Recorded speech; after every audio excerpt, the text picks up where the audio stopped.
He built America's financial system from scratch, yet died broke. Alexander Hamilton was one of the most brilliant minds of the founding era, but his life ended in a bloody duel over pride and politics. Long before the wars, the politics, and the power, there was an island quiet, humid, swept by salt and wind. Nevis in the British West Indies sat small and almost invisible on the map of the world. But in the mid-18th century, that's where one of history's sharpest minds was born, Alexander Hamilton. Or maybe not. You see, even his birth is a riddle. Some records say he was born in 1755. Others insist it was 1757. Alexander himself sometimes seemed unsure, or perhaps he wanted to forget. What we do know is that he was born into nothing. His mother, Rachel Faucet, was of French Huguenot descent. She had once been married to a Danish merchant, but that relationship crumbled. Her divorce wasn't recognized by the church, so when she began a relationship with James Hamilton, Alexander's father, it was considered scandalous. They were never legally married, which made young Alexander illegitimate, a word that carried heavy weight back then. Alexander grew up surrounded by economic hardship. His father struggled to find steady work, and his mother, although resourceful and determined, couldn't shield him from poverty. The family moved from Nevis to St. Croix, trying to build a life, but bad luck followed them like a shadow. When Alexander was around 11, James Hamilton abandoned the family, likely ashamed and unable to provide. 2 years later, Rachel died of a fever, likely yellow fever, leaving Alexander and his older brother orphans. Just like that, everything was gone. Alexander was barely a teenager. He had no father, no mother, no inheritance, no title. But he had two things that would carry him further than any noble name could: his mind and his pen. And while the world saw just another colonial orphan, small, skinny, and forgettable, Alexander Hamilton was already quietly preparing to prove them all wrong. After his mother's death, young Alexander Hamilton was left with little more than her name and the burden of survival. He and his brother were taken in by a cousin, Peter Lytton, but that refuge didn't last. Within a year, Lytton died by suicide. Alexander was once again homeless, not yet 14, with no stable shelter, no family to lean on, and no education beyond the basics his mother had managed to give him. He found work as a clerk at an import-export firm run by merchants Beekman and Kruger on the island of St. Croix. It wasn't glamorous. He handled invoices, tracked cargo, calculated currency exchanges, and kept ledgers. But for a boy with a hungry mind, it was a school in itself. Day by day, Alexander absorbed the rhythms of commerce, learning how the world really worked, not in textbooks, but in ships, sugar, and debt. He was trusted, efficient, and sharp. By the time he was 15, he was left in charge of the entire business when the owner was away. Think about that. Most teenagers couldn't be trusted to sweep a floor properly, but Alexander was managing trade routes. But St. Croix wasn't filled with opportunity.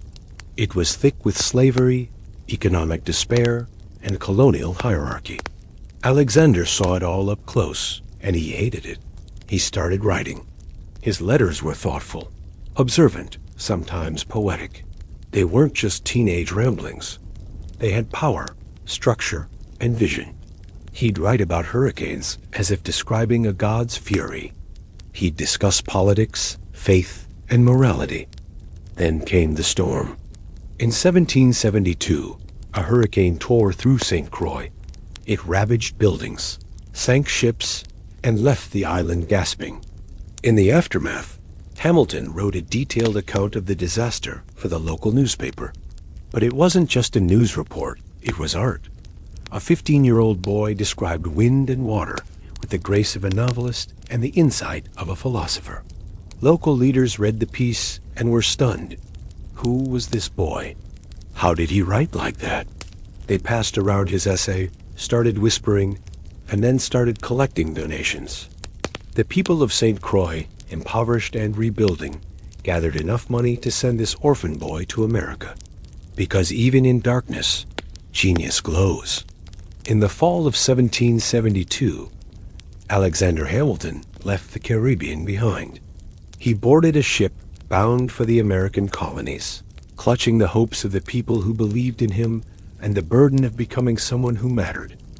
He was just a teenager, barely 16, possibly younger, but he already carried himself like a man racing time. When he arrived in Boston and later made his way to New York, the world looked completely different. Crowded streets, churches, dockyards, colleges. This wasn't St. Croix.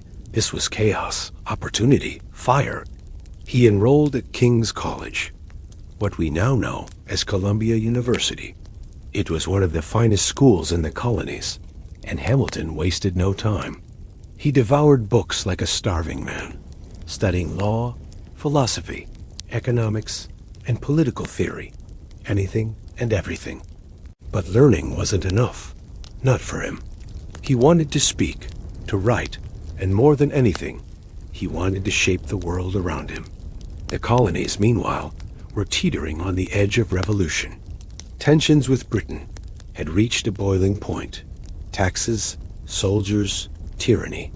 The streets pulsed with the electricity of rebellion, and Hamilton stepped right into it.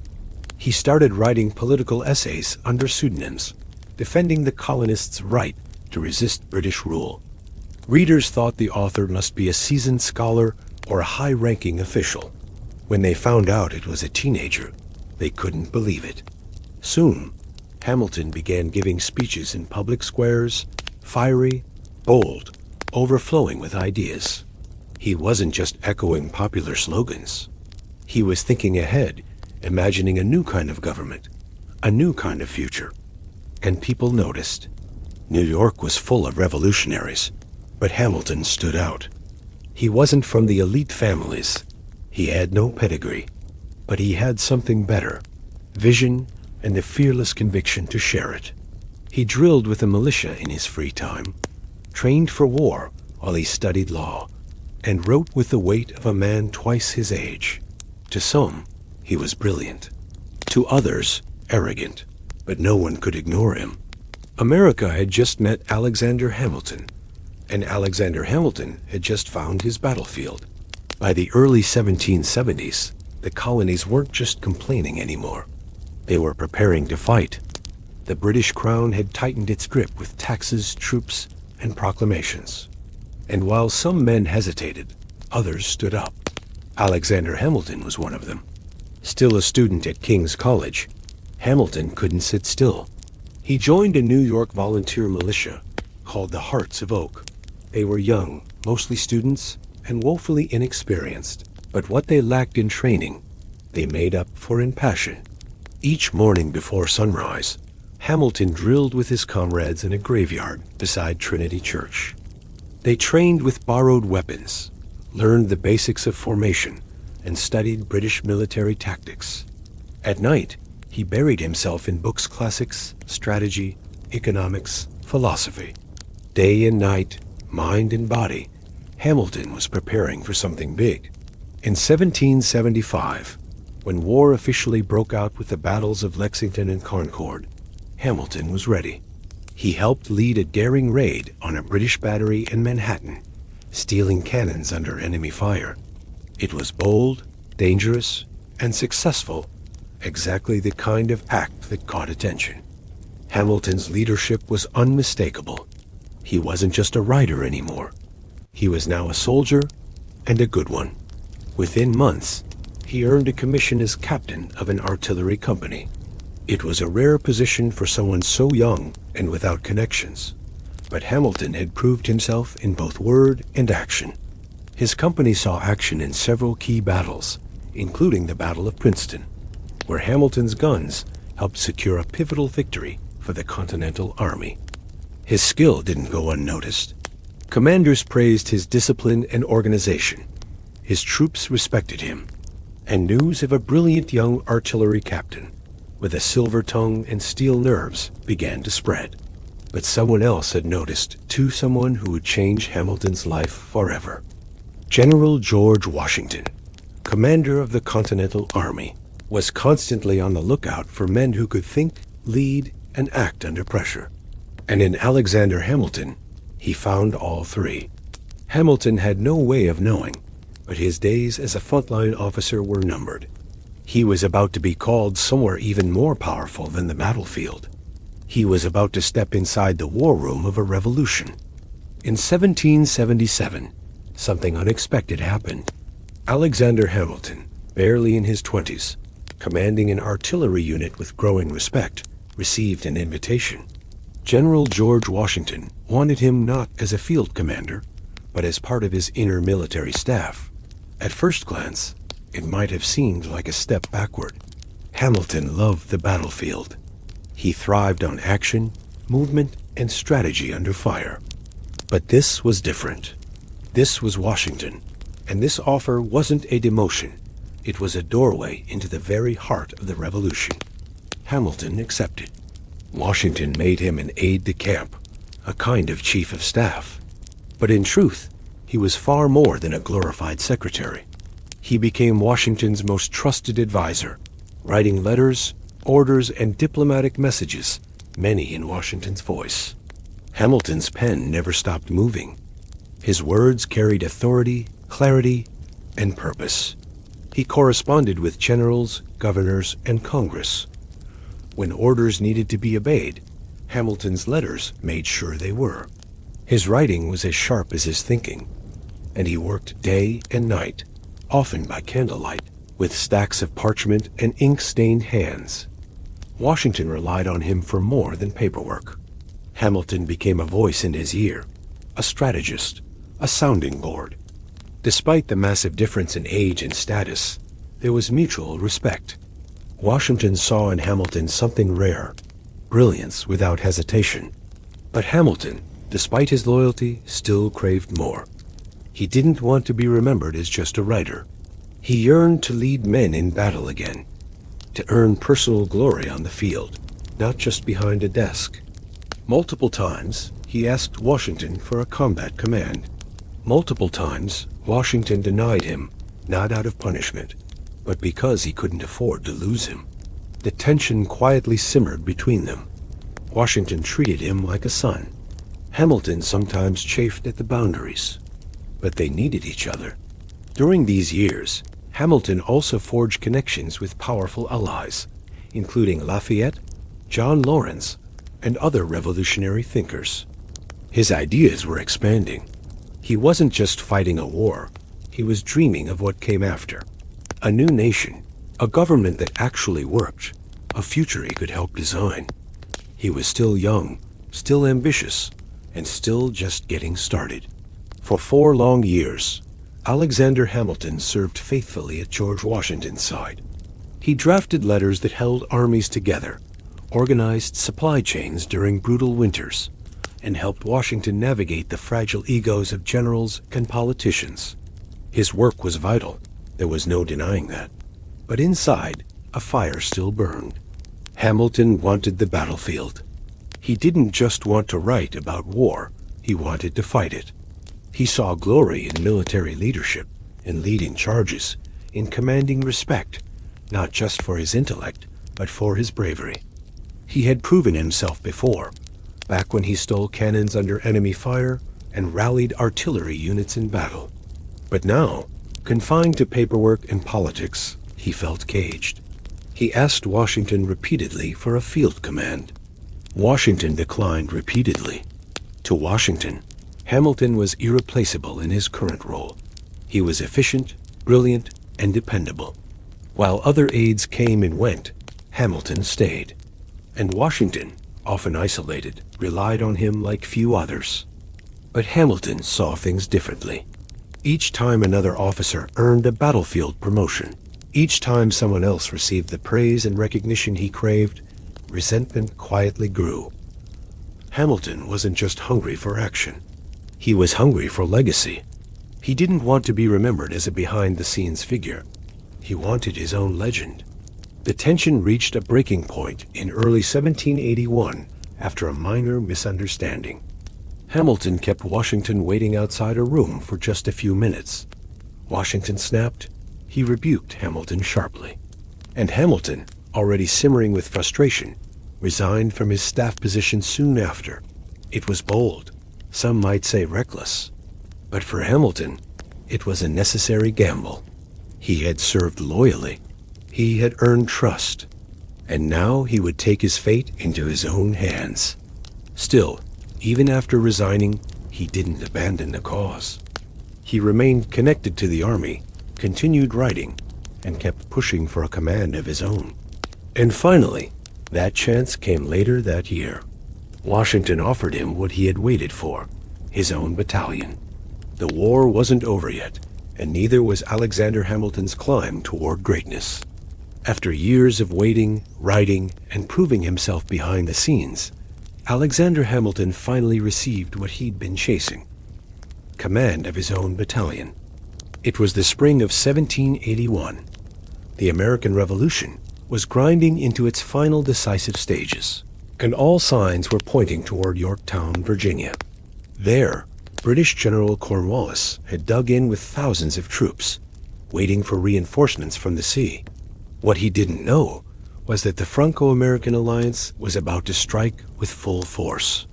Washington and French General Rochambeau planned to march their armies south for one final blow. Hamilton, with his newly earned command, would march with them. As the siege of Yorktown began in September, Hamilton's moment came into focus. The plan was risky: a nighttime assault on British Redoubt No. 10, one of two key fortifications protecting Cornwallis's position. If they could take it, the siege would tip in America's favor. Washington trusted Hamilton to lead the charge. On October 14th, 1781, the night was moonless, thick with tension. Hamilton's men crept toward the redoubt with bayonets fixed, rifles unloaded. Silence was essential, no gunfire, just steel and fury. And then they struck. Hamilton led the attack from the front, climbing over the enemy defenses under a storm of musket fire, sword in hand, rallying his men forward. Within 10 minutes, 10 brutal, breathless minutes, the redoubt was theirs. The victory at Redoubt 10, paired with the simultaneous French success at Redoubt 9, broke the British lines. Within days, Cornwallis surrendered. The war, for all practical purposes, was over. For Hamilton, that night was more than just a battle. It was vindication. He had proven he was more than a writer, more than a political mind. He had led troops under fire and won. He was still in his early 20s, yet he had already shaped the war from both the desk and the front lines. He had earned Washington's respect once again, this time not just as an aide, but as a warrior. But the battlefield was only the beginning. Now that independence was nearly won, the question became, what next? What kind of nation would rise from the ashes of war? For Hamilton, the answer was clear. If America was going to survive, someone had to build it, and he was ready to start laying the foundation. When the guns fell silent, and the Treaty of Paris was signed in 1783, the United States of America was officially free. But freedom, Hamilton quickly realized, was only the beginning. The country was independent, but not stable. The Articles of Confederation, the first attempt at a national government, were weak, toothless, and dangerously inefficient. The states operated more like competing countries than a united nation. They printed their own money, set their own rules, and squabbled endlessly over borders, taxes, and trade. To Hamilton, it was chaos masquerading as liberty. He left the army and returned to civilian life in New York, where he officially began his career as a lawyer. But his mind was still on the battlefield. Only now, the enemy wasn't redcoats. It was disorder, economic instability, and a lack of federal power. Hamilton believed deeply in structure, in systems, in a central government strong enough to hold the country together. And he feared that without it, everything they had just fought for would collapse. So he started writing again. He wrote essays, letters, and proposals. He joined state political circles, speaking passionately about the need for change. His voice, once used to rally troops, was now used to rally minds. In 1786, he helped organize the Annapolis Convention, a meeting meant to address the country's commercial problems. Only 5 states showed up, and nothing much happened on the surface. But Hamilton used the opportunity to push for something bigger, a full constitutional convention, to overhaul the government from the ground up. He got his wish. The following year, delegates from all 13 states gathered in Philadelphia. Among them were George Washington, James Madison, Benjamin Franklin, and Alexander Hamilton. Hamilton was one of the youngest in the room, but his energy was unmatched. His speeches were bold. His ideas were unapologetically pro-federalist. He believed America needed a strong central government, a national economy, and a unified identity. Not everyone agreed. In fact, many were wary of centralized power. It reminded them too much of monarchy. But Hamilton didn't back down. He wasn't just fighting for a constitution. He was fighting for a vision of America that could last.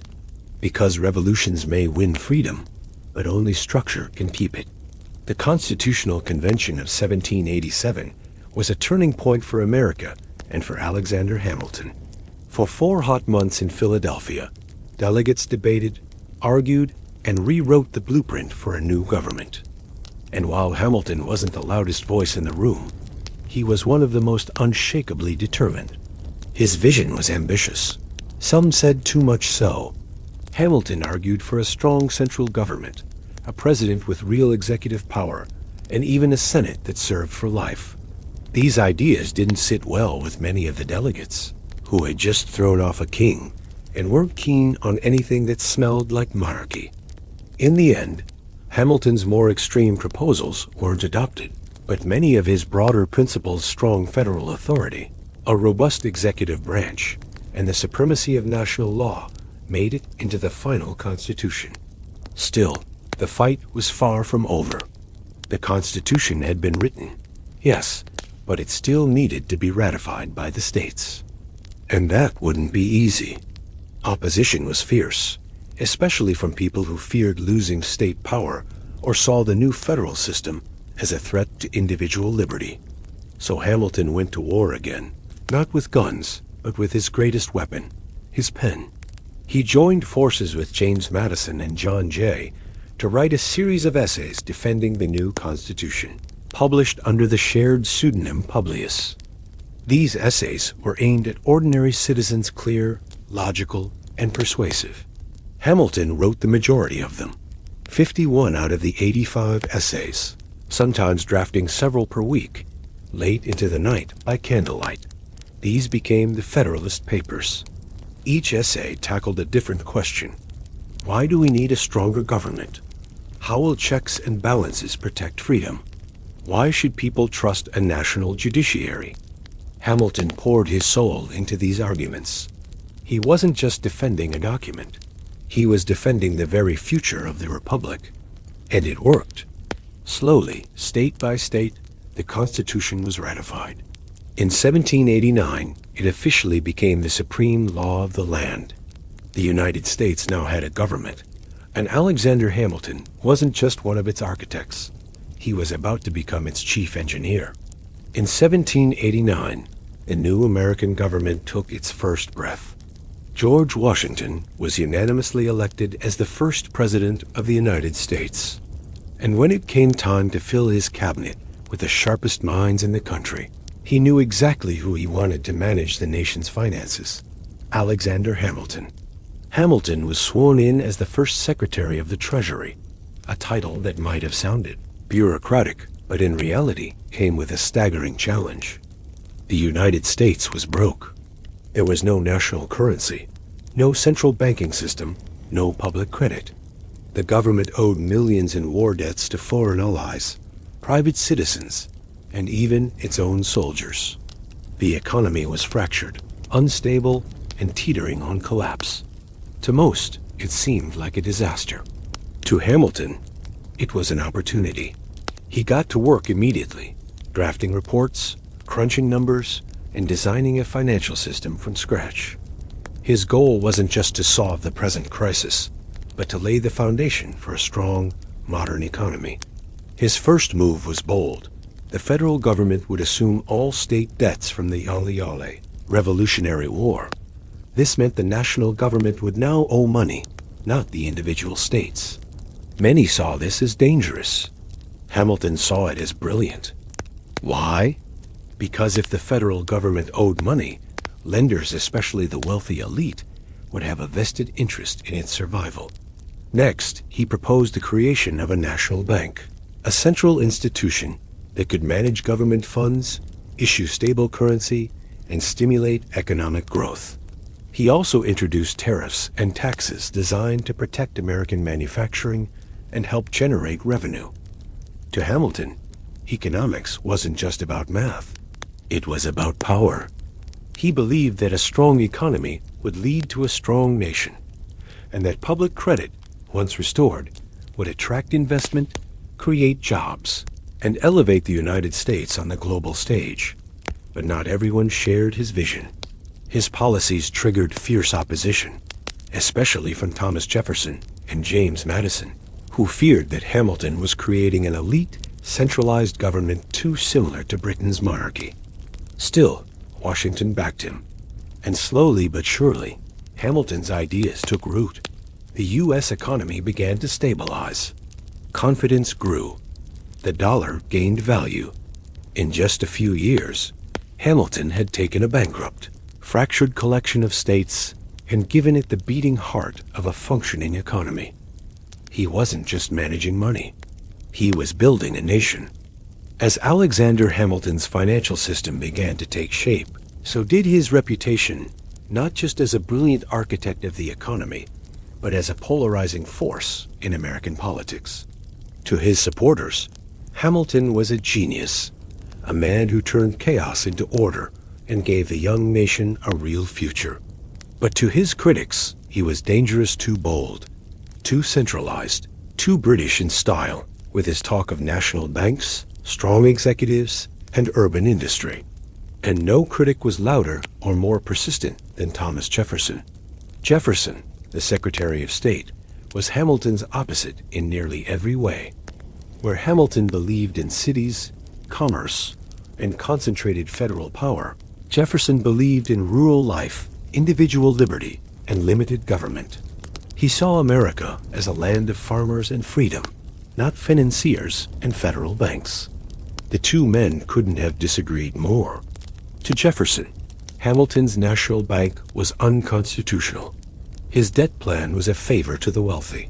His tariffs and taxes were a burden on the common man.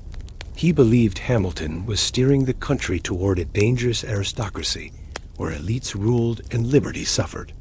To Hamilton, Jefferson was naive. His vision of an agrarian paradise ignored economic reality. Without credit, without industry, without structure, Hamilton believed the nation would crumble. The clash was more than philosophical. It became personal. Each man had allies. Jefferson had Madison. Hamilton had Washington's ear. Their disagreements turned the cabinet into a war zone.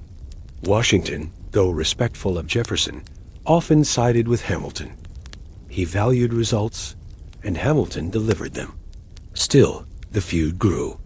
In the press, Jefferson's allies accused Hamilton of corruption and tyranny.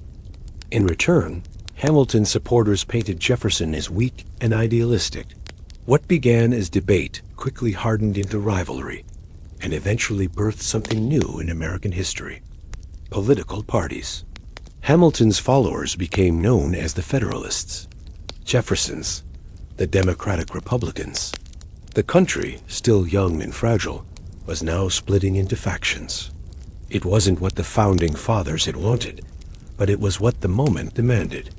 And right in the center of it all stood Alexander Hamilton, praised, hated, unstoppable. He had built an economy. Now, unknowingly, he had helped build the machinery of American politics. Alexander Hamilton had built a reputation as a man of brilliance, order, and discipline. But in 1797, that image would shatter. It all began several years earlier, during the summer of 1791. Hamilton, then the Secretary of the Treasury, and one of the most powerful men in the country, was approached at home by a young woman named Maria Reynolds. She claimed her husband had abandoned her and asked Hamilton for financial help. He agreed, but what followed wasn't charity, it was an affair. Hamilton and Maria Reynolds began a secret relationship that lasted for months. But it wasn't just an affair. It turned into a trap. Her husband, James Reynolds, found out and blackmailed Hamilton, demanding money to keep silent. Rather than end the affair immediately, Hamilton continued to pay and continued to see Maria. Eventually, the situation unraveled. In 1797, political enemies, including Thomas Jefferson's allies, uncovered the payments. They suspected Hamilton was involved in financial corruption, improperly using government funds. In reality, the payments were personal, not political. But Hamilton knew the story would explode. So he did something almost unthinkable. He told the truth. In a 95-page public document, now known as the Reynolds Pamphlet, Hamilton confessed to the entire affair in shocking detail. He admitted to adultery, to the blackmail payments, and to the personal disgrace it brought. But he denied any financial misconduct in his public office. It was the first major sex scandal in American political history, and it ruined him. Public reaction was brutal. Some were stunned by his honesty. Others were repelled by the behavior itself. His enemies used it as proof that Hamilton was immoral and unfit for public life. Even his allies were shaken. His once sterling reputation took a permanent hit. At home, things were even worse. His wife, Eliza, was devastated. The woman who had supported him through war, scandal, and politics now had to endure public humiliation. Hamilton never recovered politically, though he continued to write and advise. He would never hold public office again. The man who built America's financial foundation had destroyed his credibility with one private mistake. His enemies cheered, but Hamilton, he wrote on, because no matter how deep the scandal, he still believed in shaping the future. After the publication of the Reynolds Pamphlet, Alexander Hamilton's world changed. He had exposed himself, not just to save his public integrity, but to own his mistake. But honesty, as it turned out, came at a steep price. The American public was shocked. Many couldn't believe that the architect of the nation's economy, the man once whispered about with admiration, had fallen into such a personal scandal. The whispers turned into headlines, and the headlines turned into laughter. Political opponents pounced. Jeffersonian newspapers had a field day, portraying Hamilton as a corrupt hypocrite man who claimed to build a moral republic while living a double life. His affair with Maria Reynolds was used not just to attack his character, but to discredit everything he stood for. Among Federalists, the reaction was mixed. Some admired his honesty, saying it proved he had nothing to hide. Others saw a liability, a man who, despite his brilliance, couldn't control himself. But perhaps the most painful reaction came from within his own home. Eliza Hamilton, his wife, had been his fiercest defender for years.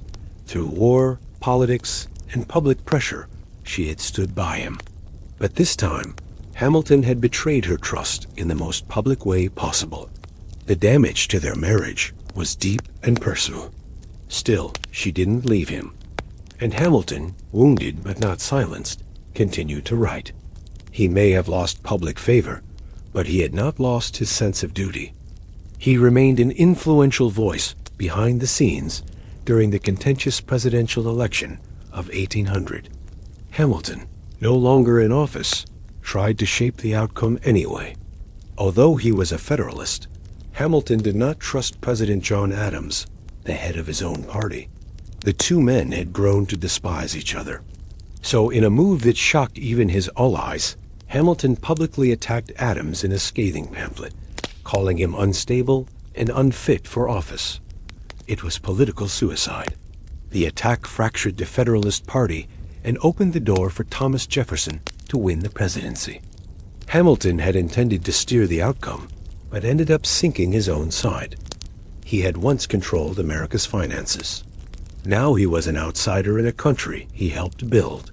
Yet even in exile, Hamilton couldn't help himself. He kept writing, because that's what Hamilton did. He fought, he failed, and he never stayed quiet. By the turn of the 19th century, Alexander Hamilton's influence had faded. He no longer held public office. The Federalist Party was splintered, and his personal reputation, still scarred from the Reynolds scandal, kept him on the fringes of power. But if Hamilton was drifting from the center of politics, someone else was quickly stepping into it. Aaron Burr Sharp, ambitious and unpredictable. Burr was a man Hamilton had never trusted. The two had crossed paths in New York politics for years. Burr was charismatic, calculating, and well-connected. He could charm a crowd just as easily as he could undercut an opponent. To Hamilton, Burr was dangerous, not because of what he believed, but because he seemed to believe in nothing. In the election of 1800, the rivalry between Burr and Hamilton deepened. Burr ran as Thomas Jefferson's running mate on the Democratic-Republican ticket, but due to a quirk in the Electoral College system at the time, both Jefferson and Burr received the same number of electoral votes, a tie. The decision went to the House of Representatives, and Hamilton, though no friend to Jefferson, made a stunning choice. He backed Jefferson in letters and conversations with Federalist representatives. Hamilton argued that while he disagreed with Jefferson's politics, at least Jefferson had principles. Burr, in Hamilton's eyes, had none. "He loves nothing but himself," he wrote. "He is as ambitious and unprincipled as he is dangerous." It was a critical move. Jefferson was selected as president. Burr became vice president. But he knew exactly who had cost him the top seat. Hamilton had made a powerful enemy, and Burr never forgot. Over the next few years, Burr's political fortunes declined. He was sidelined during Jefferson's presidency and eventually found himself isolated, much like Hamilton. But unlike Hamilton, Burr was not content to fade quietly. The tension between the two men smoldered through letters, speeches, and political maneuvering. Hamilton continued to publicly insult Burr's character. He warned anyone who would listen that Burr posed a threat to the Republic. It wasn't just politics anymore, it was personal. Two men, two careers in decline, and one final confrontation creeping closer. Neither of them knew it yet, but the fuse had already been lit, and it would explode in blood. By 1804, the political landscape had changed again. Thomas Jefferson was in his second term as president, and Aaron Burr, still serving as vice president, was now completely cut off from the power he once tasted, rejected from Jefferson as inner circle, and politically stranded. Burr set his sights on a new opportunity, the governorship of New York. It was a chance to reclaim relevance, to reset the game. But Alexander Hamilton, who never wanted to stay silent, refused to let that happen. Throughout Burr's campaign, Hamilton worked behind the scenes to block him. He wrote letters to influential figures, urging them not to support Burr. He warned that Burr was corrupt, unpredictable, and unworthy of trust. The most unfit and dangerous man of the community, Hamilton called him. It was political sabotage, and it worked. Burr lost the election publicly humiliated and privately enraged. Burr blamed one man for his defeat, Alexander Hamilton. Shortly afterward, a letter was published in a newspaper. In it, Dr. Charles Cooper, a friend of Hamilton's, described Hamilton's opinion of Burr at a private dinner. According to Cooper, Hamilton had said things still more despicable about Burr than what had been published. That was it. Burr demanded a retraction. Hamilton refused. He admitted to criticizing Burr's political conduct, but not to calling him despicable. That, he said, was hearsay. But Burr didn't want clarification. He wanted a reckoning. So he sent a letter of formal challenge, a duel. At first, Hamilton hesitated. Dueling was illegal, dangerous, and against his own moral beliefs. He had lost friends to duels. He had spoken against them publicly. He had a family, He had sons. He had a legacy. But he also had pride. Hamilton feared that rejecting the challenge would brand him a coward. He believed that honor mattered, and so he accepted. He began to put his affairs in order. He wrote a letter to Eliza, expressing his love. He drafted a statement explaining that he intended to throw away his shot, not to kill, but to preserve honor without bloodshed. But duels didn't always go according to plan. On the morning of July 11, 1804, Hamilton and Burr would meet on the cliffs of Weehawken, New Jersey. 2 men, 2 pistols, and one final moment that would change American history forever. The sun had barely risen on July 11, 1804, when 2 boats quietly slipped across the Hudson River from Manhattan to the wooded bluffs of Weehawken, New Jersey. The sky was pale, the air thick with mist.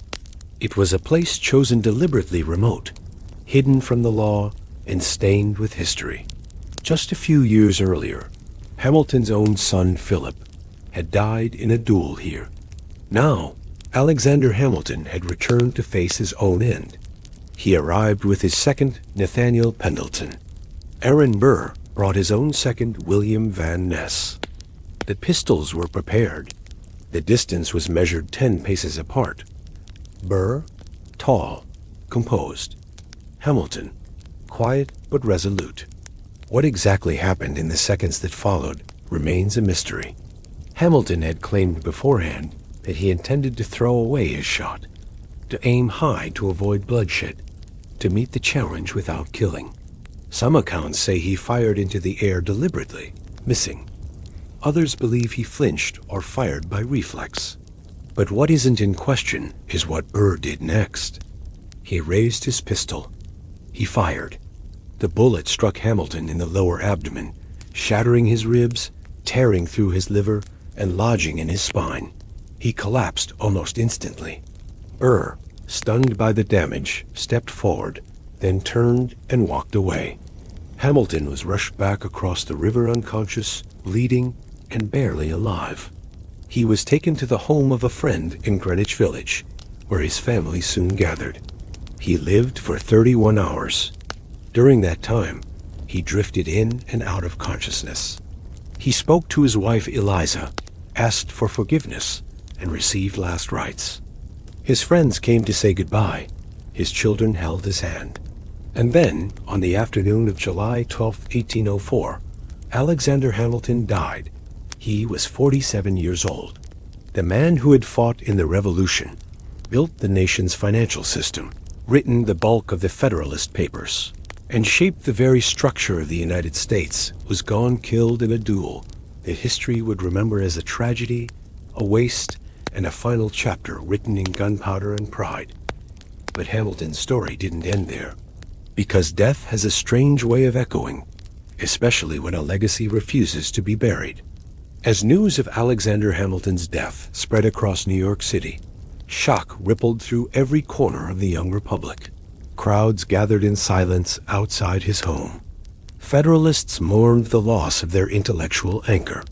Even those who opposed him politically stood still, stunned by how suddenly and senselessly it had ended. Duels had claimed lives before, but this felt different. Here was a man who had helped win independence, built the U.S. economy, defended the Constitution, and shaped the very foundations of government, now gone by the hand of a sitting vice president. Public outrage flared. Hamilton's funeral drew thousands. Businesses closed. Church bells rang. Soldiers marched alongside civilians in mourning. At Trinity Churchyard, his coffin was lowered into the ground beneath a simple stone. He was buried not as a politician, but as a patriot. His wife, Eliza, stood by his side until the very end. In the days after his death, Eliza faced a mountain of debts and 7 surviving children to raise. Yet she refused to break. Fueled by grief and love, she dedicated her life to preserving her husband's legacy and to finishing the work he had started. She helped establish the first private orphanage in New York, honoring Hamilton's own childhood as a poor, forgotten boy. She organized his letters, defended his name, and made sure the next generation knew who he was not just as a founder, but as a father and a visionary. As for Aaron Burr, the man who fired the shot, he was never charged with murder, but his political career ended the moment Hamilton's heart stopped. He finished his term as vice president in disgrace, living the rest of his life as a man haunted by what he had done. Hamilton's death marked the end of one chapter in American politics and the beginning of another. The country moved forward, but Hamilton's ideas, central banking, public credit, strong federal authority, would endure. Decades later, leaders like Abraham Lincoln and Theodore Roosevelt would cite Hamilton as a guidepost. And though his name faded for much of the 19th century, it would never disappear completely. Because Hamilton was more than a founding father. He was a builder, a believer, and a man whose last breath became the spark of something far greater than himself. In the wake of Alexander Hamilton's death, his wife, Eliza, stood at the crossroads of heartbreak and duty. She had lost her husband to pride and politics, left behind with 7 children, a mountain of debt, and a legacy under siege. Many in society whispered about Hamilton's scandal, his duel, his arrogance. His enemies were eager to write him off. But Eliza refused to let history forget him. Born into the prominent Schuyler family, Eliza had always been strong. But now she had the unbreakable. She sold their home, managed their remaining assets, and began the long, lonely work of protecting the reputation of a man who could no longer speak for himself. She gathered his writings, letters, essays, government reports. She tracked down his correspondences, organized his papers, and defended his role in the founding of the country. She corrected public misperceptions, shared stories with historians, and kept his name alive through deliberate, careful storytelling. But Eliza's mission didn't stop at memory. She also built. In 1806, just 2 years after Hamilton's death, Eliza helped establish the Orphan Asylum Society in New York City, what would eventually become Graum Wyndham, one of the city's first orphanages. It was more than charity, it was personal. She never forgot that her husband had been an orphan himself, abandoned, impoverished, and overlooked. Through this work, she ensured that other children wouldn't be forgotten the way he had been. For the next 5 decades, Eliza lived not as a recluse, but as a quiet force behind American memory. She outlived her husband by 50 years, long enough to see some of his ideas finally recognized for their genius. When people asked her how she survived such tragedy, she would speak softly but firmly. "I had his children," she'd say. "I had his legacy." She died in 1854 at the age of 97, nearly a century of life, half of it spent in devotion to a man no longer living, but whose influence refused to die. Eliza didn't just preserve Hamilton's story, she rescued it. Because even though the world had tried to bury him in scandal and silence, she gave him a second life, not in politics, but in memory. And because of her, the name Alexander Hamilton would not vanish from history. Alexander Hamilton may have died young, but his ideas were just getting started. In the early years after his death, his legacy remained tangled in controversy. To many, he was remembered as the brilliant mind who couldn't escape his own ego, a man who built a financial empire only to fall to scandal and violence. His critics still painted him as an elitist, a monarchist in disguise, someone too eager to concentrate power in government hands. But history, as it often does, began to shift. America grew. The economy expanded. Industry rose. And slowly, leaders began to revisit Hamilton's vision, not with suspicion, but with respect. His blueprint for a strong central government became a model during national crisis. His belief in federal credit became the cornerstone of American financial power. And his dream of a diverse industrial economy came to life in the factories, railroads, and trade routes that shaped the 19th century. By the time the Civil War approached, Abraham Lincoln was reading Hamilton's writings closely. He saw Hamilton as a guide, a man who understood that preserving the Union required both principle and structure. Lincoln as financial strategies during the war reflected Hamilton's belief in a unified economic system supported by national credit. Even later, presidents like Theodore Roosevelt and Franklin D. Roosevelt would quote Hamilton in speeches, drawing on his ideas about executive strength, national infrastructure, and economic planning. Historians, too, began to change their tone. The once dismissed Federalist became, in hindsight, one of the most forward-thinking of all the Founding Fathers. He had seen a version of America that took over a century to fully arrive, and in many ways was still arriving. Hamilton's critics had often accused him of dreaming too big, but maybe that was the point. His vision was never meant for his time alone. It was meant to grow into the future, to outlive him, outlast him, and evolve as the country did. He died before he could see it, but his fingerprints were on everything.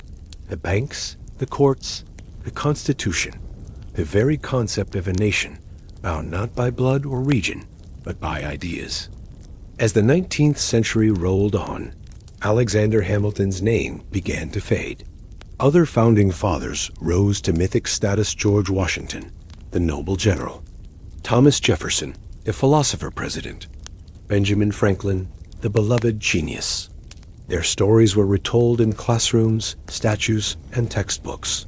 But Hamilton, he became a footnote. Part of the reason was political. His Federalist Party had long since vanished, absorbed, or overtaken by new political movements. His enemies, Jeffersonians, Jacksonians, and others controlled much of the public narrative in the decades following his death, and they weren't exactly eager to praise a man they saw as a threat to democracy. They called him arrogant, power-hungry, a man who cared more for bankers and industry than for the common man. And then there was the duel. In a young, idealistic republic, Hamilton's end killed in a personal dispute by another politician felt messy, almost shameful. It didn't fit the heroic narrative many Americans wanted to teach their children. So over time, his memory softened.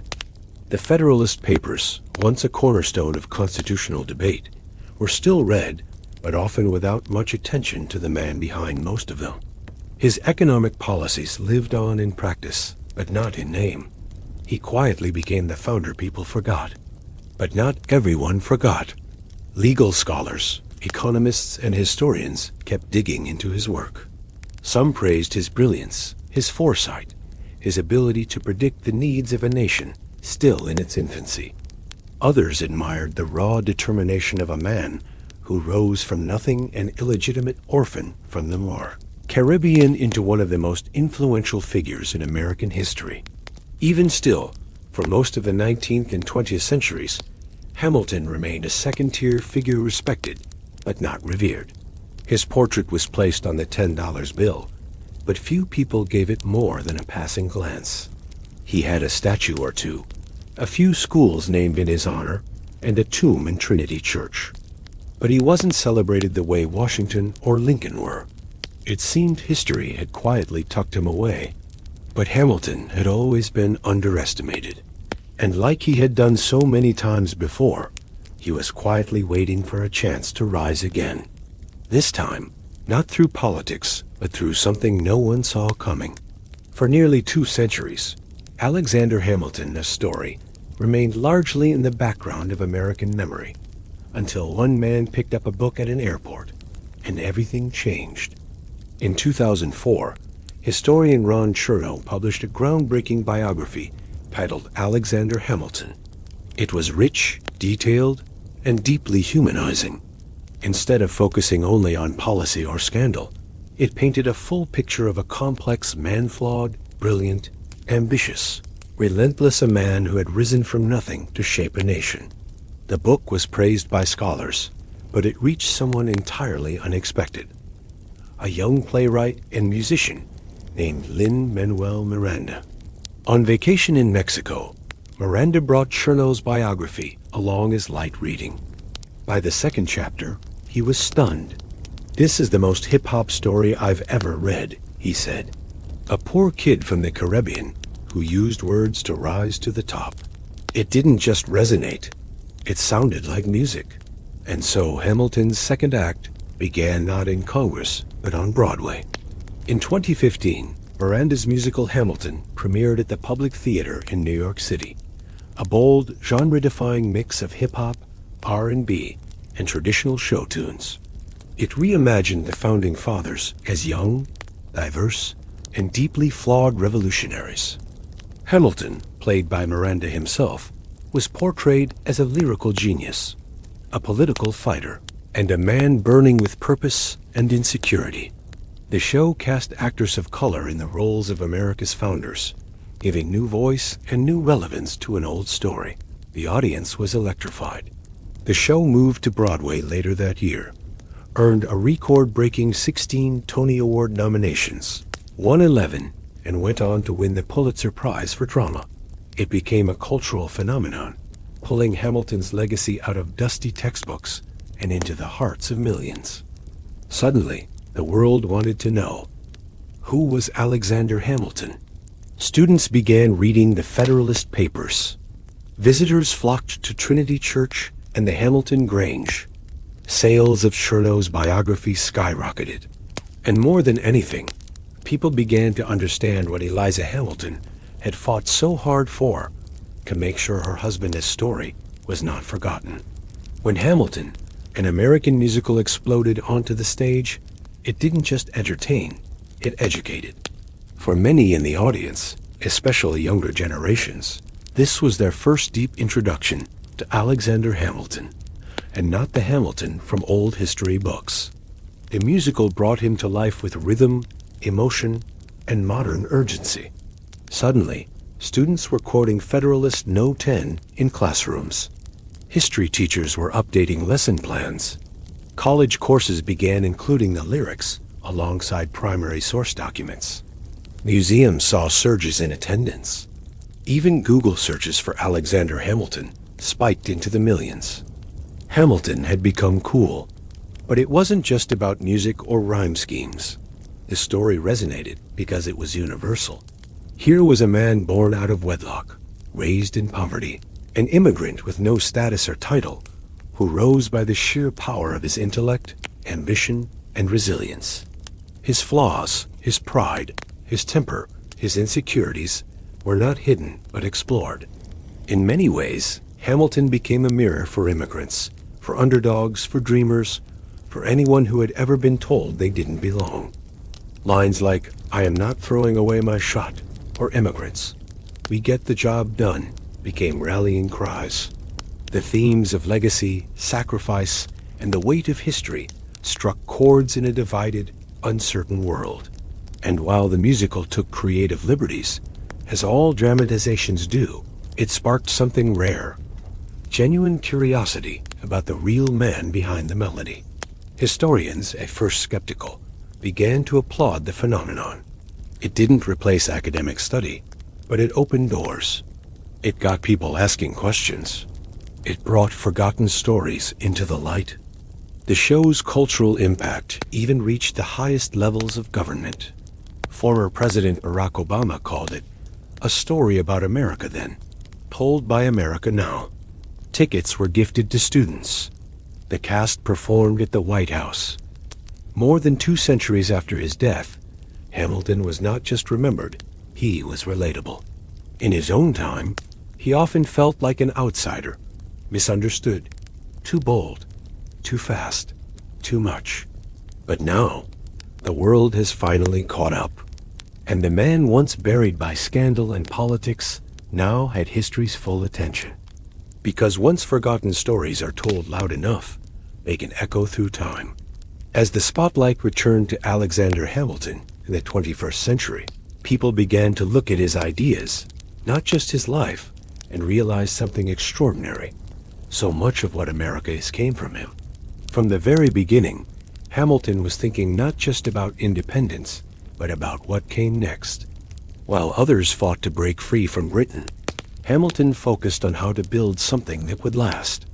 And many of the systems he envisioned, systems criticized in his own time, are now seen as foundational. Take the national economy. When Hamilton proposed the federal assumption of state debts, and the creation of a national bank, critics screamed that it was tyranny in disguise. Today, those ideas are standard. America's credit system, the Treasury Department, and the very concept of public finance were all shaped by his blueprint. Then there's the Constitution. While others hesitated over its limitations, Hamilton helped sell it to the public with unmatched force. The Federalist Papers, which he wrote the bulk of, are still referenced in Supreme Court decisions today. His defense of strong federal authority laid the intellectual foundation for a united country. Even the executive branch, the power of the presidency, the role of the cabinet, and the checks between branches of government reflect Hamilton's influence. He feared mob rule just as much as monarchy and worked endlessly to balance liberty with law. He also envisioned America as a place not just of ideals but of industry. He pushed for manufacturing, infrastructure, and innovation. In his famous report on manufactures, he outlined a vision of an economic powerhouse, a nation that could stand on its own. At the time, many rejected it. Today, it reads like prophecy. Hamilton's legacy isn't just carved in marble or printed on currency. It lives in every debate about federal power, every discussion about debt and taxes, every policy decision that weighs liberty against responsibility. He saw the government not as a threat, but as a tool that, when used wisely, could build a country strong enough to survive war, division, and time itself. 200 years later, we're still using that tool, still building, still following a blueprint drawn up by a man who never stopped working until history caught up with him. Alexander Hamilton's rise was remarkable, but it wasn't smooth. For all his brilliance, for all the systems he built, the papers he wrote, the battles he fought, Hamilton was never a perfect hero. In fact, what makes his story resonate today isn't just his success, but his flaws. Hamilton was often his own worst enemy. His pride, for starters, was enormous. He believed, often rightly, that he was the smartest man in the room, but that belief came at a cost. He insulted political allies, alienated colleagues, and when given the chance to stay quiet, he almost never did. Take the Reynolds affair. Many in his circle advised him to stay silent, let the rumors fade. Instead, he published a 95-page confession publicly, in detail, to protect his political reputation. He torched his personal one. His need to be right always cost him more than he could afford. He also had a sharp temper. Words were his weapon, and he wielded them with surgical cruelty when provoked. His political writings were ruthless, even against fellow Federalists. His pamphlet tearing apart John Adams didn't just hurt Adams, it helped Jefferson win the presidency. That wasn't strategy. That was impulse. Hamilton also struggled with contradictions. He fought for liberty, yet helped create systems that concentrated power.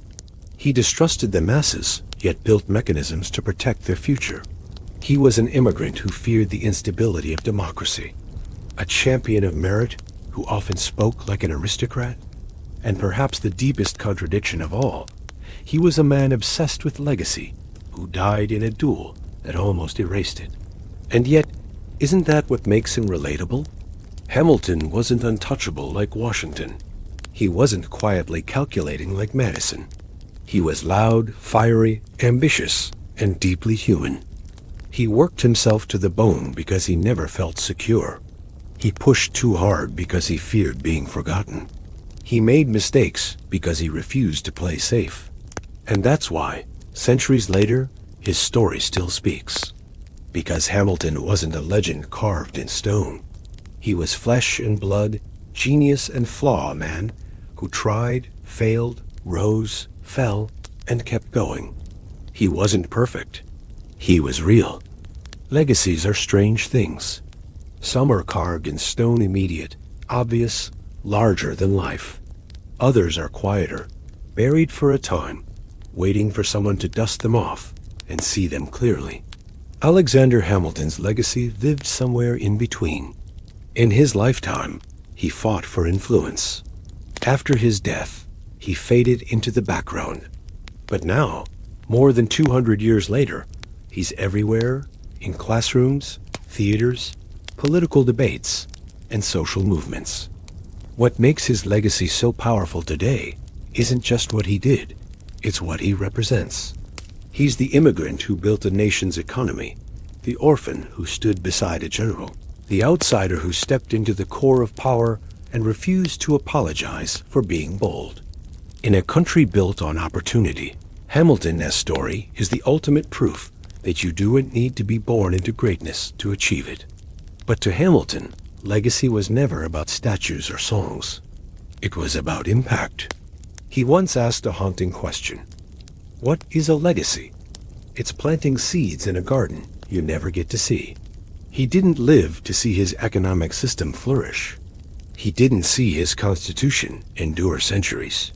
He didn't see his wife outlive him by 50 years, or witness a Broadway musical about his life. He never saw young students quoting his essays in schools across the world. But those seeds, they grew. And in that way, his voice never really stopped speaking. You hear it every time someone defends the Constitution with logic and passion. You see it in systems that still hold the country together. You feel it in stories of people who rise from nothing, just like he did. Even in the face of death, Hamilton was thinking forward. His duel wasn't just a personal tragedy. It was a final act of a man who understood the cost of legacy. He wrote letters, settled debts, prepared his family, and asked that his story not be lost. He was thinking of tomorrow, even as his time ran out. And now, centuries later, the garden he planted continues to bloom, not because he was perfect, but because he refused to be forgotten. Alexander Hamilton's life was short 47 years. But in those years, he lived more than most ever do. He rose from poverty, carved out a place in history with nothing but his mind and will, and left behind a legacy that helped shape an entire nation. He was never a president. He never led a state. But his fingerprints are on the Constitution, the financial system, the courts, the very idea of what it means to be a united nation. And yet, what makes Hamilton truly unforgettable isn't just what he built. It's how he built it. He failed publicly. He loved deeply. He fought passionately. He made enemies. He mended friendships. And he left a trail of letters that pulse with energy, urgency, and brilliance. He was a flawed man, jealous, stubborn, impulsive, but he was also endlessly driven. He believed in building something bigger than himself, even when it cost him everything. And maybe that's why all these years later, we're still drawn to his story, because we recognize it. The struggle to rise, the need to prove yourself, the tension between ambition and morality, the hope that your work, your words might outlast you. His life reminds us that greatness isn't about perfection. It's about effort, about vision, about refusing to settle for the world as it is, and daring to imagine the world as it could be. Hamilton imagined a future where America was strong, structured, and stable. And while he never got to see that future fully realized, he laid the foundation with fierce determination. He may not have thrown away his shot on that dueling ground, but through his work, his words, and his unwavering spirit, he gave the rest of us a shot at freedom, at structure, at possibility. And in the end, what more could you ask from a founding father? He was not made of marble or myth. He was made of ink, steel, and fire. So the next time you hold a $10 bill, remember the man who didn't come from money, didn't come from privilege, but gave everything he had to build a country that could outlive him. That's Alexander Hamilton. And now you know his story.